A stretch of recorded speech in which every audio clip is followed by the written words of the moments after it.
I can't believe we're now at the penultimate episode of the HBO Limited Series We Own This City.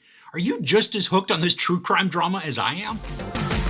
The feds and the U.S. attorney prepare to charge the officers of the GTTF while Suter feels the distrust of Baltimoreans as he works a homicide scene.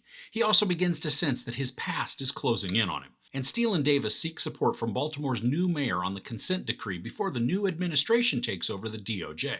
I'm going to talk about some spoilers at the end of this, but I will give you a warning before diving into them, just in case you want to bail out of there before watching the episode. So the fourth episode focused very heavily on John Bernthal's Jenkins, and we watched him rise in the ranks as well as in his popularity, eventually landing him as the lead for the GTTF. Now, I absolutely loved and hated Bernthal in this, and he plays the character so well with an immense amount of hubris and bravado. While most of the previous episodes have featured the feds interviewing one member of the GTTF per episode, this one builds the story where we watch a couple of the interviewees being just compiled together. So in one scene, we'll watch Gondo telling a portion of the story, but then he'll reference an event with Ryam. So then we see Ryam talking with those feds to fill in all the details. I'm glad that the story begins to use this style to build out the narrative because it creates some faster storytelling, but also allows for a more robust story as we hear from all the different perspectives. And it feels less speculative as each member is able to give their own account rather than it just being a single-sided story. Now, because we saw Jenkins arrested at the end of episode 1, we do know that all of the events we've been watching are leading up to that. Now, there is a small sense of repetitiveness in this episode because we see the pieces falling into place, and then we get to see the moments where the arrests happen. Now, luckily though, that's not the majority of the story. I found it really interesting that we get some huge insight into how the GTTF shifted once Jenkins took over. While as a group they benefited, there were also things going on within the team that feel like they could have been leading to an unraveling of cohesiveness. The crimes they were committing are still shocking to me in their brazenness, even though I really shouldn't be shocked based on everything we've already been shown. While we see the investigation taking place and the impending arrests looming, the political landscape is pretty frustrating. And despite all the actual issues that the city faces, politicians are still jockeying for what's best for them, all while framing it as what's best for Baltimore. I don't know about you, but one of my favorites in this show is Jamie Hector Suter. And part of that is I just really like the actor, but I'm also drawn to the character and how he seems to just stick to his ideals. When one of the episodes focused on him, and I think it was episode 3, there was a moment when after a GTTF raid, Jenkins gives Suter a stack of cash as his cut. Now, we don't see what happens after that, but I did choose to believe at that time that Suter kept his integrity intact and he didn't take the cash. In this current episode, we continue to see Suter run into members of the public who just don't trust the police, which then makes his job as a homicide detective incredibly difficult. The sentiments are pretty pointed, but it speaks to how much of a negative impact the BPD is having on its city's residents. Treat Williams is a guest star in this episode, and I loved what he has to say in his discussion with Steele. He plays a retired cop who's now a police academy instructor, and what he says has just as much relevance today as it did for the time period within the show. This show continues to surprise me with its depth. While I've understood who Steele is and can rally behind her character, this episode provides some background on how she came to be a lawyer and then what shaped her motivations. Her story paints a picture that is visceral and heartbreaking, showing that mistreatment by the police can exist anywhere, and it can run rampant, not dependent on status or income or even where you live, but is determined a lot of the time by the color of your skin. And this doesn't come across as preachy or even condemning, but just relaying of her experience.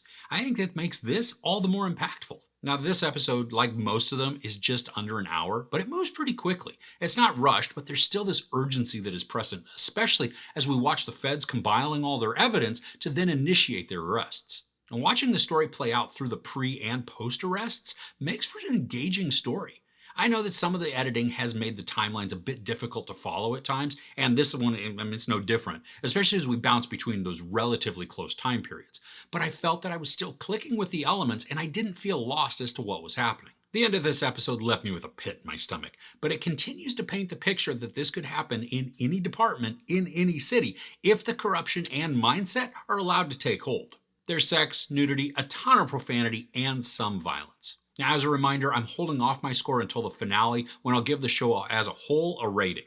All right, so I'm not going to dive into some spoiler territory because there are a few items that really stood out to me as intriguing that I would love to discuss with you. If you're hopping out now before I get to the spoilers, thanks so much for watching and for couching with me. If you've heard all the yard work in the background, I apologize. Apparently, this was the opportune time for my neighbor to go ham on their yard.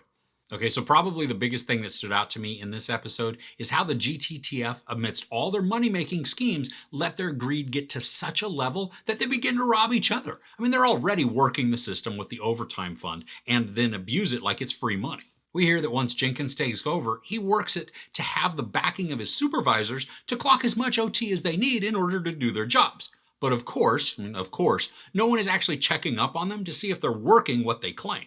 We hear how Jenkins will roll in whenever he wants, not even work a full shift, but put it in the books like he was working something like 6 extra hours. And we hear that when the GTTF are doing their raids and then they're pocketing chunks of the cash, if someone is left alone with the money, there is a high probability that they're skimming off that too. I mean, talk about no honor among thieves. So not only do they rob from the public outright, but they also rob from the public by stealing the tax funds created to pay the police. And then because Gondo and Ryam talk about it on the phone, the feds get it all on tape. And this thieving and corruption harms everyday people who are just trying to get by. I mean, they lose their jobs, could get their cars repossessed, or even lose their homes. It was heartbreaking to watch that dad get stopped by Herschel and then robbed, and then jailed, which caused him to lose his job.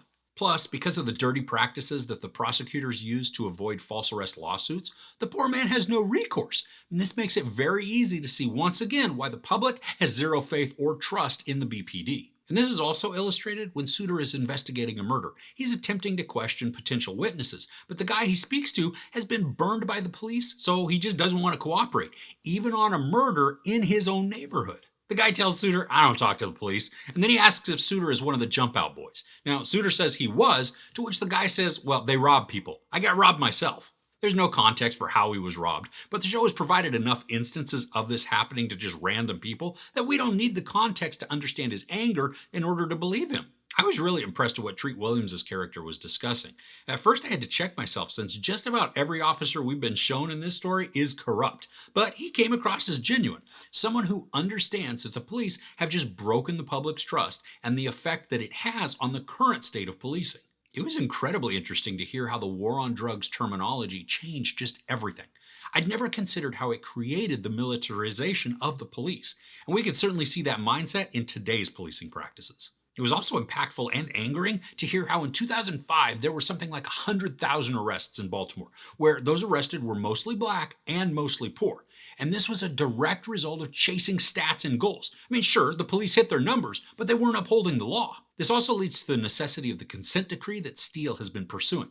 But I couldn't believe the pushback that they get from the new mayor. It seems like money and the bottom line continue to take precedence over the public's rights. I was reading on the Baltimore City website about the consent decree that had been adopted. It's horrifying that an agreement had to be created that states the police will act in a manner that upholds the law, that they will do what they were already sworn to do. I mean, does this make sense to anybody else? So a couple of the items the reforms were meant to ensure is that the BPD transports detainees in a manner that keeps them safe.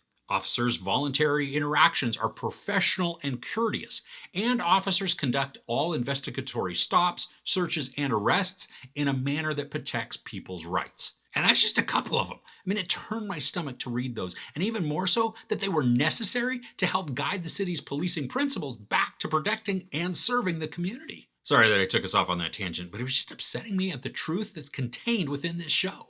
Okay, so there are just a couple other items that stood out to me in this episode. Now, one was that Rhymes states how the GTTF knew that they were being investigated by the feds, and yet they still continued in their thieving. It's also very illustrative of how far-reaching and normalized the corruption had become when it was said that Jenkins had forgot that there were still straight police on the job.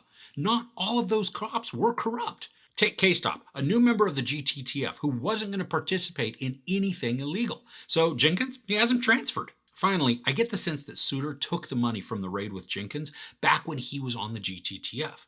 The arrests of the GTTF are upsetting to Suter, but I think it especially bothers him that he could now be one of those who are prosecuted once the investigation goes full bore into the whole of the BPD. So what stood out to you in this episode? How are you liking the series? I mean, there's only one episode left. I can't wait to see how it concludes. If you enjoyed this, please give it a like. Also, don't forget to share and subscribe. I'm Chris. This is Movies and Munchies. Thanks for couching with me.